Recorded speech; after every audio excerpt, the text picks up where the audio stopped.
ಸ್ನೇಹಿತರೆ ನಮಸ್ಕಾರ. ಕನ್ನಡದ ಹಿರಿಯ ನಟಿ, ಕನ್ನಡದಲ್ಲಿ ಸಾಕಷ್ಟು ಸಿನಿಮಾಗಳಲ್ಲಿ ನಟಿಸಿರುವಂಥ ನಟಿ, ಜೊತೆಗೆ ನಾಟ್ಯ ನೃತ್ಯದಲ್ಲೂ ಕೂಡ ಭಾರಿ ಹೆಸರನ್ನು ಸಂಪಾದನೆ ಮಾಡಿದ್ದಂತಹ ನಟಿ ಭಾವನಾ ರಾಮಣ್ಣ 40 ವರ್ಷ ದಾಟಿದ್ರೂ ಕೂಡ ಮದುವೆ ಆಗಲಿಲ್ಲ.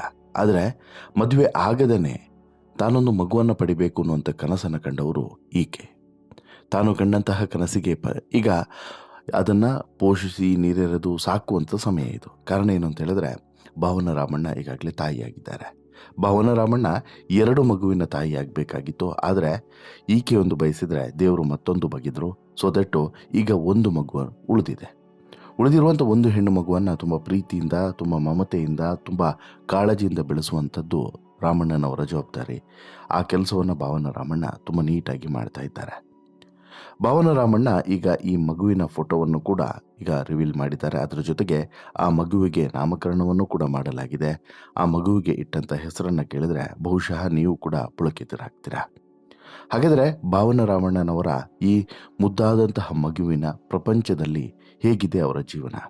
ಮುದ್ದು ಮಗಳ ಫೋಟೋವನ್ನು ಹಂಚಿಕೊಂಡಂಥ ಭಾವನಾತ್ಮಕವಾಗಿ ಒಂದಷ್ಟು ಸಾಲುಗಳನ್ನು ಬರೆದುಕೊಂಡಿದ್ದಾರೆ. ಆಕೆ ಸೋಷಿಯಲ್ ಮೀಡಿಯಾದಲ್ಲಿ ಇದನ್ನು ಹಂಚಿಕೊಂಡಿದ್ದಾರೆ ಕೂಡ. ಹಾಗಾದರೆ ಏನಂತ ಹೇಳಿ ಬರ್ಕೊಂಡಿದ್ದಾರೆ, ಅವರ ಆ ಮಾತುಗಳು ಎಷ್ಟು ಮಾರ್ಮಿಕವಾಗಿದ್ದಾವೆ ಎಲ್ಲವನ್ನೂ ಕೂಡ ನೋಡ್ತಾ ಹೋಗೋಣ. ಅದಕ್ಕಿಂತ ಮುಂಚೆ ನೀವು ಇನ್ನೂ ಕೂಡ ನಮ್ಮ ಚಾನಲನ್ನು ಸಬ್ಸ್ಕ್ರೈಬ್ ಮಾಡಿಲ್ಲ ಅಂದರೆ ದಯವಿಟ್ಟು ಕೂಡಲೇ ಸಬ್ಸ್ಕ್ರೈಬ್ ಮಾಡಿ ಸ್ನೇಹಿತರೆ. ಭಾವನಾ ರಾಮಣ್ಣ ಯಾರಿಗೆ ತಾನೇ ಗೊತ್ತಿಲ್ಲ ಹೇಳಿ.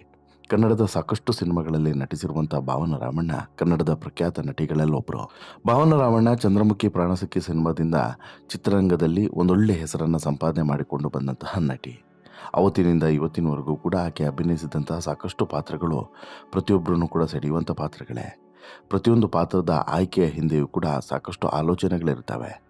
ಇನ್ನು 40 ವರ್ಷ ದಾಟಿದರೂ ಕೂಡ ಮದುವೆ ಅನ್ನುವಂತಹ ಕಟ್ಟುಪಾಡಿಗೆ ಈಕೆ ಒಳಗಾಗಲಿಲ್ಲ ಅನ್ನುವಂಥದ್ದು ಯಾಕೆ ಅನ್ನುವಂಥದ್ದು ಮೂಲ ಪ್ರಶ್ನೆ. ಮೂಲ ತುಳುವಿನವರು, ಕುಂದಾಪುರ ಉಡುಪಿ ಭಾಗದವರು ಭಾವನಾ ರಾಮಣ್ಣ. ಉಡುಪಿಯ ನಂತರ ಈಕೆ ಬೆಂಗಳೂರಿನಲ್ಲಿ ಹೋಗಿ ಸೆಟ್ಲ್ ಆಗ್ತಾರೆ. ಅಲ್ಲೇ ಜೀವನವನ್ನು ಸಾಗಿಸ್ತಾ ಹೋಗ್ತಾರೆ. ಸಿನಿಮಾ ರಂಗದ ಕಡೆ ಮತ್ತು ನೃತ್ಯ ರಂಗದ ಕಡೆ ಆಸಕ್ತಿ ಬೆಳೀತದೆ. ಅಲ್ಲೇ ನೃತ್ಯ ತರಬೇತಿಯನ್ನು ಕೂಡ ಪಡೀತಾರೆ. ಭರತನಾಟ್ಯ ಕಲಾವಿದೆಯಾಗಿಯೂ ಕೂಡ ಭಾವನಾ ರಾಮಣ್ಣ ಸಾಕಷ್ಟು ಹೆಸರನ್ನು ಸಂಪಾದನೆ ಮಾಡ್ತಾರೆ. ಅಟ್ ದಿ ಸೇಮ್ ಟೈಮ್ ಚಲನಚಿತ್ರಗಳಲ್ಲೂ ಕೂಡ ಅವಕಾಶಗಳು ಸಿಗೋಕ್ಕೆ ಶುರುವಾಗ್ತವೆ. ಒಂದಾದ್ಮೇಲೆ ಒಂದು ಸೂಪರ್ ಹಿಟ್ ಸಿನಿಮಾಗಳಲ್ಲಿ ಭಾವನಾ ರಾಮಣ್ಣ ನಟಿಸ್ತಾ ಹೋಗ್ತಾರೆ. ನಂತರ ದರ್ಶನ್ ಜೊತೆಗೂ ಕೂಡ ನಟಿಸುವಂತಹ ಭಾವನಾ ರಾಮಣ್ಣ ಒಳ್ಳೆ ಹೆಸರನ್ನೇ ಸಂಪಾದನೆ ಮಾಡಿರ್ತಾರೆ. ರಾಜಕೀಯದ ಕಡೆಗೆ ಹೋಗುವಂಥ ಭಾವನಾ ರಾಮಣ್ಣ 2 ತಪ್ಪು ನಿರ್ಧಾರಗಳನ್ನು ಕೂಡ ರಾಜಕೀಯದಲ್ಲಿ ತೆಗೆದುಕೊಳ್ತಾರೆ. ಆದರೂ ಕೂಡ ಕಾಂಗ್ರೆಸ್ ಪಕ್ಷದಲ್ಲಿ ಕೊನೆಗೆ ಉಳಿದುಕೊಳ್ತಾರೆ. ಇವತ್ತಿಗೆ ರಾಜಕೀಯದಲ್ಲಿ ಅಷ್ಟು ಆ್ಯಕ್ಟಿವ್ ಇಲ್ಲದೇ ಇದ್ರೂ ಕೂಡ ರಾಜಕೀಯದ ಸಂಪರ್ಕವನ್ನು ಸಂಪೂರ್ಣವಾಗಿ ಕಡಿತಗೊಂಡಿಲ್ಲ ಈ ಭಾವನಾ ರಾಮಣ್ಣದ್ದು. ಇದಾಗ್ತಿದ್ದಂಗೆ 40 ವರ್ಷ ದಾಟಿತಾ ಇದ್ದಂಗೆ ಭಾವನಾ ರಾಮಣ್ಣಗೆ ಒಂದು ಆಸೆ ಹುಟ್ಟುತ್ತೆ, ತನಗೂ ಕೂಡ ಮಗು ಬೇಕು ಅಂತೇಳಿ.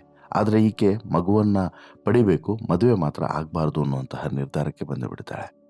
ಸೊ ದಟ್ ಈಕೆ IVFನ ಮೂಲಕ ಮಗುವನ್ನು ಪಡೆಯುವಂಥ ನಿರ್ಧಾರವನ್ನು ತೆಗೆದುಕೊಳ್ತಾರೆ. IVFನ ಮೂಲಕ ಈ ಚಿಕಿತ್ಸೆಯನ್ನು ಪಡೆದು ನಂತರ ಮಗುವನ್ನು ಪಡೆಯುವಂಥ ಕಾರ್ಯ ಅಷ್ಟು ಸುಲಭ ಆಗಿರಲಿಲ್ಲ. ತುಂಬ ಚಾಲೆಂಜಿಂಗ್ ಜಾಬ್ ಅದು. ಅದನ್ನು ತುಂಬ ಇಷ್ಟಪಟ್ಟೇ ನಿಭಾಯಿಸ್ಕೊಂಡು ಹೋಗ್ತಾರೆ ಭಾವನಾ ರಾಮಣ್ಣ. ಪರಿಣಾಮ ಆಗಸ್ಟ್ 20ರಂದು ಭಾವನೆಗೆ ಹೆರಿಗೆ ಕೂಡ ಆಗುತ್ತೆ. ಅನ್ಫಾರ್ಚುನೇಟ್ಲಿ ಈ ಹೆರಿಗೆ 1 ತಿಂಗಳು ಮೊದಲೇ ಆಗ್ತದೆ. 8 ತಿಂಗಳಿಗೇ ಈ ಹೆರಿಗೆ ಸಂಭವಿಸಿಬಿಡ್ತದೆ. ಅವಳಿ ಮಕ್ಕಳು ಈ ಭಾವನಾ ರಾಮಣ್ಣನವರ ಹೊಟ್ಟೆಯಲ್ಲಿದೆ ಅನ್ನೋದು ಅವರ ಈ ಶಾಸ್ತ್ರಗಳ ಸಂಪ್ರದಾಯಗಳು ನಡೆಯುವಂಥ ಸಂದರ್ಭದಲ್ಲೇ ಗೊತ್ತಾಗಿರುತ್ತೆ. ಇನ್ಫ್ಯಾಕ್ಟು ಈ ವಿಚಾರವನ್ನು ಮೊದಲಿಗೆ ಬಹಿರಂಗಗೊಳಿಸಿದೆ ಭಾವನಾ ಅನ್ನೋದು ಕೂಡ ವಿಶೇಷ. ಅಂದರೆ ಆಕೆ ಒಂದು ಪೋಸ್ಟನ್ನು ಹಾಕಿಬಿಟ್ಟು ತಾನು ಗರ್ಭಿಣಿಯಾಗಿದ್ದೇನೆ, ಬಟ್ಟು ಮದುವೆ ಆಗಿಯಲ್ಲ, IVFನ ಮೂಲಕ ಅನ್ನೋದನ್ನು ಆಕೆ ಹಂಚಿಕೊಳ್ತಾರೆ. ನಂತರ ಸೀಮಂತ ಶಾಸ್ತ್ರವನ್ನು ಕೂಡ ನೆರವೇರಿಸಲಾಗುತ್ತೆ. ಈ ಸೀಮಂತ ಶಾಸ್ತ್ರದಲ್ಲೂ ಕೂಡ ಭಾವನ ತುಂಬ ಖುಷಿಯಿಂದ ಭಾಗವಹಿಸಿರ್ತಾರೆ. ಹೊಟ್ಟೆಯಲ್ಲಿ 2 ಮಗು ಇದೆ ಅನ್ನುವಂತಹ ಒಂದು ಖುಷಿ ಅವರಲ್ಲಿ ಕಾಣಿಸ್ತಾ ಇತ್ತು, ಅವರ ಮುಖದಲ್ಲಿ ಕಾಣಿಸ್ತಾ ಇತ್ತು. ಆದರೆ ಆಗಸ್ಟ್ 20ನೇ ತಾರೀಕು ಮಾತ್ರ ವೆರಿ ಶಾಕಿಂಗ್ ಸುದ್ದಿ ಒಂದು ಭಾವನಾ ಕಿವಿಗೂ ಕೂಡ ಅಪ್ಪಳಿಸುತ್ತೆ. ಜೊತೆಗೆ ಕರುನಾಡಿಗರ ಕಿವಿಗೂ ಕೂಡ ಅಪ್ಪಳಿಸುತ್ತೆ. ಅದೇನು ಅಂತ ಹೇಳಿದ್ರೆ, ಅವಳಿ ಮಕ್ಕಳುಗಳ ಪೈಕಿ 1 ಮಗು ಮಾತ್ರ ಜನಿಸಿದರೆ ಇನ್ನೊಂದು ಮಗು ಜೀವಂತವಾಗಿ ಬಂದಿಲ್ಲ ಅನ್ನುವಂಥ ವಿಚಾರ ಗೊತ್ತಾಗುತ್ತೆ. ಅವರ ಈ ಪಯಣ ಸುಖ ದುಃಖ ಎಲ್ಲದರ ಮಿಶ್ರಣವಾಗಿತ್ತು ಅಂತಲೂ ಕೂಡ ಹೇಳ್ಬೋದು. ಸಂತೋಷದಿಂದನೂ ಕೂಡ ಕೂಡಿತ್ತು, ಜೊತೆಗೆ ದುಃಖವೂ ಕೂಡ ಇತ್ತು. ಆಕೆ ನಂತರ ಒಂದಿನ ಬರ್ಕೊಳ್ತಾರೆ, ನಾನು 1 ಮಗು ಇಲ್ಲ, ಒಂದೇ ಮಗು ಉಳಿದಿದೆ ಅಂತೇಳಿ ಖುಷಿ ಪಡಬೇಕು, ಬೇಸರ ಪಡಬೇಕು ಗೊತ್ತಿಲ್ಲ. ದೇವರು ಒಂದನ್ನು ಕೊಟ್ಟಿದ್ದಾನೆ, ಒಂದನ್ನು ಕಿತ್ಕೊಂಡಿದ್ದಾನೆ. ಯಾಕೆ ಅನ್ನೋದು ಕೂಡ ಗೊತ್ತಿಲ್ಲ ಅನ್ನೋದು ಇವರ ಮಾತಿನ ತಾತ್ಪರ್ಯ ಆಗಿತ್ತು. ಹಾಗಾಗಿ ಅವರೇ ಹೇಳ್ಕೊಂಡಿದ್ರು, ಇಲ್ಲಿ ಖುಷಿ ಮತ್ತು ಈ ಬೇಸರ ಎರಡೂ ಕೂಡ ಮಿಕ್ಸ್ ಆಗಿದೆ ಅಂತಲೂ ಕೂಡ ಹೇಳಿದರು. ಸದ್ಯ ಈಗ ಉಳಿದಿರುವಂಥ ಒಂದು ಮಗುವನ್ನು ಪೋಷಿಸಿ ಅದರ ಜೊತೆಗೆ ಸಂಭ್ರಮಿಸುವಂಥ ಸಮಯ. ಆ ಪ್ರತಿಯೊಂದು ಗಳಿಗೆಯನ್ನು ಕೂಡ ಭಾವನ ರಾಮಣ್ಣ ತುಂಬ ಖುಷಿಯಿಂದ ಎಂಜಾಯ್ ಮಾಡ್ತಿದ್ದಾರೆ. ಆ ಎಂಜಾಯ್ಮೆಂಟ್ ಹೇಗಿದೆ ಅನ್ನೋದನ್ನು ಹೇಳೋದಕ್ಕಿಂತ ಮೊದಲು ಈ ಮಗುವಿಗೆ ಭಾವನ ರಾಮಣ್ಣ ಇಟ್ಟಿರುವಂಥ ಹೆಸರನ್ನು ಕೇಳಿದ್ರೆ ಬಹುಶಃ ನಿಮಗೆ ಇನ್ನಷ್ಟು ಆಶ್ಚರ್ಯ ಆಗ್ಬೋದು. ಸದ್ಯ ಈ ಮಗಳಿಗೆ ರುಕ್ಮಿಣಿ ಅಂತ ಹೇಳ್ಬಿಟ್ಟು ಹೊಸ ಹೆಸರನ್ನು ನಾಮಕರಣ ಮಾಡಿದ್ದಾರೆ. ರುಕ್ಮಿಣಿ ಎನ್ನುವಂತಹ ಒಂದು ವಿಶೇಷವಾದಂಥ ಹೆಸರನ್ನು ಆ ಮಗುವಿಗೆ ಇಟ್ಟಿದ್ದಾರೆ, ಹೆಣ್ಮಗುವಿಗೆ ಇಟ್ಟಿದ್ದಾರೆ. ರುಕ್ಮಿಣಿಯ ಜೊತೆಗೆ ಈ ಹೊಸ ಜೀವನದ ಬಗ್ಗೆ ಭಾವನ ರಾಮಣ್ಣ ತುಂಬ ಭಾವನಾತ್ಮಕ ಪೋಸ್ಟೊಂದನ್ನು ಹಂಚಿಕೊಂಡಿದ್ದಾರೆ. ಈ ಪೋಸ್ಟ್ನಲ್ಲಿ ಏನಿದೆ ಅನ್ನೋದನ್ನು ನೋಡೋದಕ್ಕಿಂತ ಮುನ್ನ ಈ ರುಕ್ಮಿಣಿ ಅನ್ನುವಂಥ ಹೆಸರೇ ಒಂದು ಎಷ್ಟು ವಿಶೇಷ ಅಲ್ವಾ. ರುಕ್ಮಿಣಿ ಅಂತ ಹೇಳಿದ್ರೆ ಸಾಮಾನ್ಯವಾದಂಥ ಹೆಸರಲ್ಲ, ಅಷ್ಟು ಸಿಂಪಲ್ ಆಗಿರುವಂಥ ಹೆಸರು ಕೂಡ ಅಲ್ಲ. ನಾವು ನೀವು ಸಿಂಪಲ್ ಹೆಸರು ಅಂತೇಳಿ ಅಂದ್ಕೊಂಡ್ರೂ ಕೂಡ ಭಾವನ ಇದರ ಹಿಂದೆ ಸಾಕಷ್ಟು ಶ್ರಮವನ್ನು ಹಾಕಿದ್ದಾರೆ ಅನ್ನೋದನ್ನು ಕೂಡ ನಾವಿಲ್ಲಿ ಗಮನಿಸಬೇಕು. ರುಕ್ಮಿಣಿ ಒಂದು ದೇವಿಯ ಹೆಸರು ಕೂಡ ಹೌದು. ಕೃಷ್ಣನ ಮೊದಲನ ಪತ್ನಿಯ ಹೆಸರು ಕೂಡ ರುಕ್ಮಿಣಿಯೇ. ಕೃಷ್ಣನ ಮೊದಲನೇ ಪತ್ನಿಯ ಹೆಸರು ಕೂಡ ರುಕ್ಮಿಣಿ. ದ್ವಾರಕ ನಗರದ ರಾಣಿ ಏಕೆ? ಕೃಷ್ಣ ಧೀರತನದಿಂದ ರುಕ್ಮಿಣಿಯನ್ನು ಅವಳ ಬೇಡಿಕೆಯ ಮೇಲೆ ಅವಳ ಇಚ್ಛೆಯ ವಿರುದ್ಧವಾಗಿ ನಡೆಯುತ್ತಿದ್ದ ಅವಳ ಮದುವೆಯಿಂದ ಅಪಹರಿಸ್ತಾನೆ ಅನ್ನೋದು ಈ ಭಾಗವತ ಪುರಾಣದಲ್ಲಿ ಉಲ್ಲೇಖವನ್ನು ಮಾಡಲಾಗಿದೆ. ರುಕ್ಮಿಣಿ ಯಾವತ್ತಿಗೂ ಕೂಡ ಕೃಷ್ಣನ ಅರಸಿಯೇ. ಕೃಷ್ಣ ತುಂಬ ಇಷ್ಟಪಟ್ಟು ಈಕೆಯನ್ನು ಮದುವೆ ಆದ ಅನ್ನೋದನ್ನು ಹಿಂದೂ ಧರ್ಮದ ಈ ಸನಾತನ ಧರ್ಮದ ಉಲ್ಲೇಖಗಳಲ್ಲಿ ಸ್ಪಷ್ಟವಾಗಿ ಉಲ್ಲೇಖಿಸಲಾಗಿದೆ ಅನ್ನೋದು ಕೂಡ ಗೊತ್ತಾಗುತ್ತೆ. ರುಕ್ಮಿಣಿಯನ್ನು ಲಕ್ಷ್ಮಿಯ ಅವತಾರ ಅಂತಲೂ ಕೂಡ ಭಾವಿಸಲಾಗ್ತದೆ. ದೇವಿಯನ್ನು ವಿವಿಧ ಸಾಹಿತ್ಯದಲ್ಲಿ ವಿವಿಧ ರೀತಿಯಲ್ಲಿ ಉಲ್ಲೇಖ ಮಾಡಲಾಗಿದೆ. ಹಾಗಾಗಿ ರುಕ್ಮಿಣಿ ಎನ್ನುವಂಥ ಹೆಸರಿನ ಹಿಂದೆ ಸಾಕಷ್ಟು ವೈಶಿಷ್ಟ್ಯತೆ ಮತ್ತು ವಿಶೇಷತೆ ಇದೆ ಅನ್ನೋದನ್ನು ನಾವು ಗಮನಿಸಬೇಕು. ಅಂತಹ ಸುಂದರವಾದಂಥ ಹೆಸರನ್ನು ಭಾವನ ರಾಮಣ್ಣ ತಮ್ಮ ಮಗಳಿಗೆ ಇಟ್ಟಿದ್ದಾರೆ ಅಂತ ಹೇಳಿದ್ರೆ ಇನ್ನೆಷ್ಟು ವಿಶೇಷತೆ ಈ ಮಗಳಿನ ಮೇಲೆ ಅಥವಾ ಈ ಮಗುವಿನ ಮೇಲೆ ಭಾವನೆಗೆ ಇದೆ ಅನ್ನೋದನ್ನು ನೀವೇ ಇಮ್ಯಾಜಿನ್ ಮಾಡ್ಕೊಳ್ಳಿ. ಭಾವನ ಇದರ ಜೊತೆಗೆ ತನ್ನ ಈ ಮಗಳು ರುಕ್ಮಿಣಿಯ ಬಗ್ಗೆ ಒಂದು ಸುಂದರವಾದಂಥ ಭಾವನಾತ್ಮಕ ಪೋಸ್ಟನ್ನು ಕೂಡ ಹಂಚಿಕೊಂಡಿದ್ದಾರೆ ಅಂತೇಳಿ ಹೇಳಿದ್ದಲ್ಲ, ಅದನ್ನು ನೋಡೋದಾದರೆ ನೋಡಿ, ಸಾಮಾನ್ಯವಾಗಿ ಯಾವುದೇ ತಂದೆ ತಾಯಿಗೆ ತಮ್ಮ ಮಗುವೇ ಪ್ರಪಂಚ.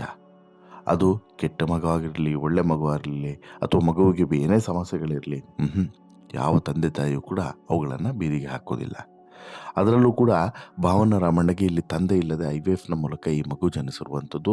ಆ ಮಗುವಿನ ಬಗ್ಗೆ ಸಾಕಷ್ಟು ಕನಸುಗಳನ್ನು ಈ ಹಿಂದೆನೇ ಭಾವನ ರಾಮಣ್ಣ ಕಂಡಿದ್ರು ಅನ್ನೋದು ಕೂಡ ಸತ್ಯ. ಅದಕ್ಕೆ ಪೂರಕವಾಗಿ ಈಗ ಭಾವನ ರಾಮಣ್ಣ ಒಂದು ಭಾವನಾತ್ಮಕ ಪೋಸ್ಟನ್ನು ಹಂಚಿಕೊಂಡಿದ್ದಾರೆ. ದೊಡ್ಡ ಮನೆ, ಪುಟ್ಟ ಕುಟುಂಬ, ನಾನು ಮತ್ತು ನನ್ನ ತಂದೆ. ಬೆಳಗ್ಗೆ ಎದ್ದು ಮನೆ ಅಂಗಳದಲ್ಲಿ ಕಾಫಿ ಹೀರುತ್ತಾ ಕೂತ್ರೆ ಹಕ್ಕಿಗಳದ್ದೇ ನಾದ ನಿನಾದ. ಕೂ ಕೂ ಮೈನಾ, ಕಿಚಿಪಿಚಿ ಗುಬ್ಬಚ್ಚಿ, ನಿತ್ಯವೂ ಬರೀ ಹಕ್ಕಿಗಳದ್ದೇ, ನಿತ್ಯವೂ ಕೂಡ ಬರೀ ಹಕ್ಕಿಗಳದ್ದೇ ಕಲರವ. ಹಕ್ಕಿ ಪಿಕ್ಕಿಗಳ ಹಾಡು ಪಾಡು ಕೇಳ್ತಿದ್ದಂತಹ ಮನೆಯಲ್ಲೀಗ ಹೊಸದೊಂದು ಪುಟ್ಟ ಹಕ್ಕಿಯ ಸರಿಗಮ. ಮನೆಯ ಗೂಡಲ್ಲಿ ಚುಯ್ ಚುಯ್ ಅಂತ ಹೇಳ್ಬಿಟ್ಟು ಸದ್ದು ಮಾಡ್ತಿರುವಂಥ ಈ ಪುಟ್ಟ ಹಕ್ಕಿಗೆ ಏನೆಂದು ಹೆಸರಿಡೋದು? ನಮ್ಮನ್ನು ನಯವಾಗಿ ಬಂಧಿಸಿದ ಸುಂದರ ಬಲೆ, ಇದು ಹೊಸ ಪ್ರೀತಿಯ ಅಲೆ, ವಿನೂತನ ವಿಸ್ಮಯ ಅಂತ ಹೇಳ್ಬಿಟ್ಟು ಸೋಷಿಯಲ್ ಮೀಡಿಯಾದಲ್ಲಿ ತುಂಬ ಅರ್ಥಗರ್ಭಿತವಾದಂಥ ಸಾಲುಗಳ ಮೂಲಕ ತಮ್ಮ ಈ ಮಗುವಿನ ಇರುವಿಕೆಯನ್ನು ಮತ್ತು ಆ ಮಗುವಿನ ಒಂದು ಈ ಹೊಸ ಸದ್ದನ್ನು ಅಥವಾ ಹೊಸ ಸೇರ್ಪಡೆಯನ್ನು ಈ ರೀತಿ ವೆಲ್ಕಮ್ ಮಾಡಿದ್ದಾರೆ. ನಟಿ ತಮ್ಮ 40ನೇ ವಯಸ್ಸಿನಲ್ಲಿ ಪಡೆದಂಥ ಈ ಹೆಣ್ಣು ಮಗುವಿಗೆ ರುಕ್ಮಿಣಿ ಅಂತೇಳಿ ಹೆಸರನ್ನು ಇಟ್ಟು ಅದರ ಸಂಭ್ರಮವನ್ನು ತಾವು ಕೂಡ ಸಂಭ್ರಮಿಸ್ತಿದ್ದಾರೆ. ತಮ್ಮ ತಂದೆಯನ್ನು ಕೂಡ ಈ ಸಂಭ್ರಮದಲ್ಲಿ ಭಾಗಿಯಾಗುವಂತೆ ನೋಡಿಕೊಳ್ತಾ ಇದ್ದಾರೆ. ಇಲ್ಲಿ ಭಾವನ ರಾಮಣ್ಣ ಮಗುವನ್ನು ಮಾಡ್ಕೊಂಡಿದ್ದು ದೊಡ್ಡ ವಿಚಾರ ಆಗಿತ್ತು ಆರಂಭದಲ್ಲೇ. ಅದಾದ ಬಳಿಕ ಎಲ್ಲರೂ ಕೂಡ ಅದನ್ನು ಅಕ್ಸೆಪ್ಟ್ ಮಾಡೋದಕ್ಕೆ ಶುರು ಮಾಡಿದ್ರು. ಇದರ ಬಗ್ಗೆ ಆಲೋಚನೆಗಳು ಕೂಡ ಹೆಚ್ಚಾಯಿತು. ಆ್ಯಕ್ಚುಲಿ ಇನ್ನೊಂದು ವಿಚಾರವನ್ನು ಕೂಡ ಹೇಳಬೇಕು. ಇಲ್ಲಿ ಜನರನ್ನು ಎಜುಕೇಟ್ ಕೂಡ ಭಾವನ ರಾಮಣ್ಣ ಮಾಡಿದ್ರು ಅಂತಲೂ ಕೂಡ ಹೇಳ್ಬೋದು. IVFನ ಬಗ್ಗೆ ಎಜುಕೇಟ್ ಕೂಡ ಮಾಡಿದ್ರು ಅಂತೇಳಿ. ಬಟ್ ಆದರೆ ಇವತ್ತಿಗೆ ಭಾವನ ರಾಮಣ್ಣ ಆ ಮಗುವಿನ ಜೊತೆಗೆ ಕಳೀತಿರುವಂಥ ಸುಂದರ ಕ್ಷಣಗಳು, ಆ ಸುಂದರ ಕ್ಷಣಗಳ ಫೋಟೋವನ್ನು ಹಂಚಿಕೊಂಡಿರುವಂಥದ್ದು. ಮಗುವಿನ ಮುಖವನ್ನು ರಿವೀಲ್ ಮಾಡಲಿಲ್ಲ, ಜಸ್ಟ್ ಕೈಯಿನ ಫೋಟೋವನ್ನು ಈಗ ರಿವೀಲ್ ಮಾಡಿದ್ದಾರೆ. ಮುಂದೆ ಮಗುವಿನ ಫೋಟೋವನ್ನು ಕೂಡ ರಿವೀಲ್ ಮಾಡಬಹುದು. ಹಾಗೆಯೇ ಮಗುವಿಗೆ ರುಕ್ಮಿಣಿ ಅಂತ ಹೇಳ್ಬಿಟ್ಟು ಹೆಸರನ್ನು ಇಡ್ತಾರೆ ಅನ್ನೋದು ಕೂಡ ಗೊತ್ತಾಗಿದೆ. ವಾಟೆವರ್, ಭಾವನ ರಾಮಣ್ಣ ಇಷ್ಟು ಸುಂದರವಾದಂತಹ ಜೀವನವನ್ನು ತಾವು ಹೇಗೆ ಬಯಸಿದ್ರು ಅದೇ ರೀತಿ ಸಾಗಿಸ್ತಿರೋದ್ರ ಬಗ್ಗೆ ಸಾಕಷ್ಟು ಜನರಿಗೆ ಖುಷಿ ಇದೆ, ಹೆಮ್ಮೆ ಇದೆ, ಪ್ರೀತಿ ಇದೆ, ವಿಶ್ವಾಸ ಇದೆ. ನಿಮಗೆ ಏನನ್ಸುತ್ತೆ? ಭಾವನ ರಾಮಣ್ಣ ಈ ಒಂದು ಸುಂದರ ಕ್ಷಣಗಳನ್ನು ಎಂಜಾಯ್ ಮಾಡ್ತಿರೋದ್ರ ಬಗ್ಗೆ ನೀವೇನು ಹೇಳೋದಕ್ಕೆ ಇಚ್ಛೆಪಡ್ತೀರಾ? ನೀವೇನು ಹಾರೈಸ್ಲಿಕ್ಕೆ ಇಚ್ಛೆಪಡ್ತೀರಾ? ದಯವಿಟ್ಟು ನಿಮ್ಮ ಅಭಿಪ್ರಾಯನ ಕಮೆಂಟ್ ಮಾಡಿ ತಿಳಿಸಿ. ಜೊತೆಗೆ ಈ ಶೋ ಇಷ್ಟ ಆಯಿತು ಅಂತ ಹೇಳಿದ್ರೆ ಲೈಕ್ ಮಾಡಿ, ಶೇರ್ ಮಾಡಿ, ಚಾನಲ್ಗೆ ಸಬ್ಸ್ಕ್ರೈಬ್ ಆಗೋದನ್ನು ಮರಿಬೇಡಿ. ಧನ್ಯವಾದ.